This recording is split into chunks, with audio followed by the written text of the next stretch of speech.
پہلی بات تو یہ ہے کہ سپریم کورٹ میں جب آپ جا رہے ہیں تو آپ کے جو قانونی آئینی مشیر ہیں انہوں نے آئین نہیں پڑھا، انہیں یہ معلوم نہیں ہے کہ آئین میں لکھا ہوا ہے کہ صرف وزیر اعظم اور وزیر اعلیٰ کے علاوہ جتنے بھی الیکشن ہوں گے وہ سارے سیکرٹ بیلٹ سے ہوں گے۔ آپ سپریم کورٹ میں جا رہے ہیں اس مفروضے پر کہ سپریم کورٹ یہ کہہ دے گی کہ آئین میں جو بھی لکھا ہے آپ اوپن بیلٹ کر سکتے ہیں، نمبر 1۔ لیکن جب آپ سپریم کورٹ میں چلے گئے، چلو جو بھی ہو گیا، جب چلے گئے ریفرنس زیر سماعت ہے تو آپ پھر اسمبلی میں پہنچ گئے، پھر آپ انتظار کر لیں سپریم کورٹ کے فیصلے کا کہ وہ آپ کو کیا راستہ دکھاتی ہے۔ تو آپ اچانک پہلے جو گئے ہیں عدالت میں وہ بھی جلد بازی میں گئے، اور اب آپ اسمبلی میں پہنچ گئے ہیں، تو یہ مشاورت کا نقص ہے یا کچھ اور ہے؟ جی میں اس پہ بھی واضح کر دیتا ہوں، اور میں آپ کی اس لفاظی کو قابل اعتراض سمجھتا ہوں ادب و احترام کے ساتھ، کہ جی لگتا ہے آپ نے شاید اس طرح کی کوئی بات کی نا، لگتا ہے آپ کے قانونی ماہرین نے آئین ہی نہیں پڑھا۔ میں یہ بتا دیتا ہوں کہ یہ معاملہ، اور میں اب پھر سے یہ دہراؤں گا، میں پہلے جواب دے چکا ہوں لیکن پھر سے دہراؤں گا، یہ معاملہ اٹارنی جنرل فار پاکستان جو خالد جاوید خان صاحب ہیں، وہ کوئی کل کے بچے نہیں ہیں، وہ قانون اور آئین کو سمجھتے بھی ہیں، پڑھتے بھی ہیں، جانتے بھی ہیں، تشریح بھی جو عدالتوں نے کی ہے یہاں پر بھی، اور ہمارے سے ملتے جلتے جو آئینی نظام ہے جس میں ہندوستان کا بھی ہے، کامن ویلتھ کے دیگر ممالک، اس میں آسٹریلیا، کینیڈا وغیرہ وغیرہ کا۔ اب میں آپ کو وہ بتا دوں، آپ نے ٹھیک پڑھا لیکن مکمل نہیں پڑھا۔ آپ نے کہا کہ آل الیکشنز سوائے پرائم منسٹر کے اور اس کے چیف منسٹرز کے shall be held by secret ballot. وہ جو متعلقہ شق ہے آئین کی، اس میں جو اصل بات جس کے اوپر یہ اٹھا ہے، اور یہ اٹارنی جنرل نے کیبنٹ کو بریف کیا ہے، پورا کیبنٹ کی منظوری سے یہ بات گئی ہے وہاں پہ، اور میں اب عرض کر دیتا ہوں، آپ نے جو پڑھا اس میں جو کون سا حصہ مسنگ تھا، all elections under the constitution except فلانا فلانا will be by secret ballot. سوال ہے ہی یہ جو سپریم کورٹ کے آگے جا رہا ہے، اور اس کو بنا کے بھی فریم کر کے بھی یہی پیش کیا گیا ہے کہ کیا سینٹ کا الیکشن، جو کہ صوبائی اسمبلیاں جس میں الیکٹورل کالج ہوتی ہیں، کیا وہ ایسا الیکشن ہے جو انڈر دا کانسٹیٹیوشن کے زمرے میں آتا ہے یا اس سے باہر ہے، اور اس کی باقاعدہ دلائل پیش ہوئے ہیں۔ اسی قسم کی جو شق ہندوستان کے آئین میں ہے اس کا بھی ذکر ہے، اور ہندوستان کی عدالتوں نے بھی اس پہ یہ فیصلے کیے ہیں۔ اور بائی دا وے ہمارے سیاسی جو اور دوسرے چلتے رہتے ہیں ہندوستان پاکستان سے، قانونی معاملوں میں ہندوستان اور پاکستان کی ججمنٹس دونوں جگہوں پر کوٹ ہوتی ہیں، بیکاز بہت سے قوانین ہمارے پارٹیشن سے پہلے کے بھی وہ جو ہیں وہ یکساں ہیں، تو تشریحات بھی میں سے یہ عرض کر رہا ہوں۔ ولی صاحب آپ کو پوائنٹ آ گیا، مکمل نہیں ہوئی، صرف ایک دو جملے اور چاہیے میری نہیں، میں بات ابھی آیا نہیں، پوائنٹ نہیں آیا، پلیز پوائنٹ نہیں آیا۔ میں صرف یہ کہہ رہا ہوں کہ اگر انڈر دا کانسٹیٹیوشن وہ الیکشن نہیں قرار پاتا تو پھر وہ آئینی ترمیم کی ضرورت نہیں رہتی۔ اگر وہ انڈر دا کانسٹیٹیوشن قرار پا جاتا ہے تو پھر آئینی ترمیم کی ضرورت ہوتی ہے۔ اسی لیے دونوں پیرلل ٹریکس پہ یہ چیزیں کی گئی ہیں۔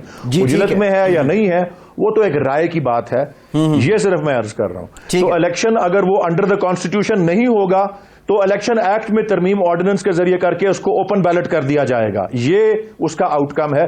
دوسری طرف اگر وہ election under the constitution supreme court اس کو قرار دیتی ہے تو پھر آئینی ترمیم کے بغیر اس کو سیکرٹ بیلٹ سے باہر نہیں نکالا جا سکتا۔ یہ مکمل تجزیہ ہے اور اس کو پورا سوچ سمجھ کے کیا گیا ہے۔ ٹھیک ہے چوئی صاحب، ایک تو یہ رائے سامنے آ رہی ہے کہ اگر یہ آئینی ترمیم کی ضرورت نہیں ہے تو پھر آرڈیننس بھی، صدارتی آرڈیننس کے ذریعے بھی اس کا نفاذ ہو سکتا ہے۔ ایک ذرا اس پہ یہ بتا دیں اگر ایسا ہوا تب آپ کی جماعت کا اور بالکل صدارتی آرڈیننس کے ذریعے الیکشنز ایکٹ میں ترمیم ہوگی۔ صدارتی آرڈیننس سے الیکشنز ایکٹ میں ترمیم ہوگی۔ میں چوئی صاحب سے وہی رائے یہ میں عرض کر رہا ہوں، دوسرا سادہ قانون میں ترمیم اور آئین میں ترمیم، یہ دو مختلف۔ جی اچھا چوئی صاحب، اگر ایسا ہوتا ہے، آپ عدم اعتماد کی موو کو لے کے بھی خاصی سیریس ہے، آپ کی جماعت پیپلز پارٹی پارلیمانی اور سیاسی راستوں پہ بڑا بلیو کرتی ہے، تو یہ جو عدم اعتماد ہے، 25 بندوں کی بھی بات آپ کر رہے ہیں، یہ کانفیڈنس کس بلبوتے پہ ہے؟ یہ واقعی آپ کے پاس اتنے لوگ ہیں، یہ سیاسی نفسیاتی برتری آپ اس وقت حاصل کرنا چاہ رہے ہیں سینٹ الیکشن کے لیے؟ اچھا دیکھیے، ابھی ارشاد عارف صاحب نے بات کی اور ولی صاحب نے بڑا ان کو احترام کے ساتھ ہی صحیح لیکن بات کی۔ ارشاد عارف صاحب پنجابی چ کہندے نا کہ ستیاں نو جگانا تے آسان ہوندا ہے، جاگدیاں نو کون جگاوے۔ یہ انہوں نے آئین، یہ نہیں کہ آئین نہیں پڑھا ہوا، انہوں نے زیادہ پڑھا ہوا ہے، اور اس کی شکل بگاڑنے کے لیے یہ جو ان کے لا منسٹر ہیں، یہ شریف الدین پیرزادہ بننا چاہتے ہیں نئے دور کا۔ لیکن چلو وہ آئین کا حلیہ ہی بگاڑتے تھے شریف الدین پیرزادہ, لیکن ان کے اندر حلیہ بگاڑنے کی صلاحیت بھی تھی, ان کے اندر تو وہ بھی نہیں ہے. ان کو تو ویسے ہی کچھ کسی بات کا کچھ پتہ نہیں ہے, بس ویسے ہی چھلانگ لگا دیتے ہیں. اب مجھے یہ بتائیں کہ اگر یہ بات ہے ایسی, ایکچوئل ان کے ذہن میں خوف کیا ہے؟ خوف یہ ہے کہ اگر یہ سیکرٹ بیلٹ پہ قومی اسمبلی کے اندر الیکشن ہار جاتے ہیں کسی بھی وجہ سے, تو سیدھا پرائم منسٹر کو کہا جائے گا کہ آپ ووٹ آف کانفیڈنس لیں, آپ اعتماد آپ پہ ختم ہو گیا ہاؤس کا. تو یہ اس سے ڈر رہے ہیں. تو ایک طریقہ تو نو کانفیڈنس کرنا, اور دوسرا طریقہ یہ ہے کہ کسی بھی بل پہ گورنمنٹ ڈیفیٹ ہو جائے تو کہا جائے گا, اور اگر سینٹ الیکشن میں ڈیفیٹ ہو جائے تو پھر تو بالکل سیدھا کہا جائے گا نا کہ آپ ہاؤس کا اعتماد کھو گئے, دوبارہ اعتماد کا ووٹ لیں. ایک بات. دوسری بات, آرڈیننس تو لانا ان کے لیے کوئی کام نہیں ہے, بائیں ہاتھ کا کام ہے, اگر لانا چاہتے ہیں تو لے کر آ جائیں. اب لیکن اصل مسئلہ یہ ہے کہ یہ خود سے ہر کام کرنا چاہتے ہیں, اور صلاحیت کیا ہے کہ جو کہہ کے آئے ہیں اس کے الٹ کر رہے ہیں. کل یہ کہہ کر آئے تھے کہ ہم لوٹوں کو نہیں لیں گے, پھر سارے لوٹے اٹھا کر بھر لیے. پھر انہوں نے کہا جی کہ ہم آزاد کو نہیں لیں گے, پھر وہ جہازوں کے جہاز بھر کے لائے. آج یہ کل دھاندلی کی ہے, آج یہ کہہ رہے ہیں کہ نہیں ہم تو دھاندلی روکنے والے ہیں. کل کہتے تھے پرائم منسٹر چور ہوگا اگر مہنگائی ہوگی. سب سے بڑا المیہ تو اس وقت یہ ہے کہ یہ آج یا کل ₹1.95 بجلی کی قیمت میں اضافہ کرنے جا رہے ہیں, جس پہ 200 ارب روپے کا لوگوں پہ بوجھ پڑے گا. 5 بار یہ 2 مہینوں کے اندر یہ 5 بار یہ تیل کی قیمت میں اضافہ کر چکے ہیں. یہ تباہی کر رہے ہیں لوگوں کی. انہیں کوئی اس سے کوئی غرض نہیں ہے کہ لوگ زندہ رہیں مریں, کیسے زندہ رہتے ہیں کیسے نہیں رہتے, ان کا کوئی ایشو نہیں.